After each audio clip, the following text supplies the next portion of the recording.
മനസ്സിലായിട്ടുണ്ടാവും മുട്ട കൊണ്ടുള്ള തരികട പരിപാടിയായിട്ടാണ് ഞാൻ ഇന്ന് വന്നിട്ടുള്ളത്. അതിന് വേണ്ടി പുതിയ കടായൊക്കെ എടുത്തു കൊടുത്തിട്ടുണ്ട് കേട്ടോ.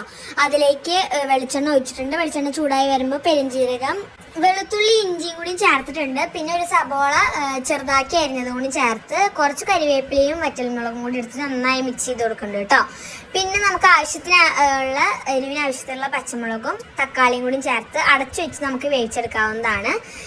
അതിന് ശേഷം നമുക്ക് ആവശ്യത്തിനുള്ള പൊടികളായിട്ടുള്ള കാശ്മീരി മുളക് പൊടി, മല്ലിപ്പൊടി, മഞ്ഞൾപ്പൊടി ഇതൊക്കെയാണ് ചേർത്തിട്ടുള്ളത്. നന്നായി പച്ചമണം മാറുന്ന വരെ മിക്സ് ചെയ്തതിന് ശേഷം സോസായിട്ടുള്ള ടൊമാറ്റോ സോസും റെഡ് ചില്ലി സോസും കൂടി ചേർത്ത് മിക്സ് ചെയ്തതിന് ശേഷം നമ്മൾ വേവിച്ച് വെച്ചിട്ടുള്ള മുട്ടയുടെ വെള്ളം ചേർത്ത് കൊടുക്കുന്നുണ്ട് കേട്ടോ. പിന്നെ നമ്മുടെ ഗ്രേവിക്ക് ആവശ്യമായിട്ടുള്ള ചൂടുവെള്ളം കൂടി ഒഴിച്ചു കൊടുക്കുന്നുണ്ട്.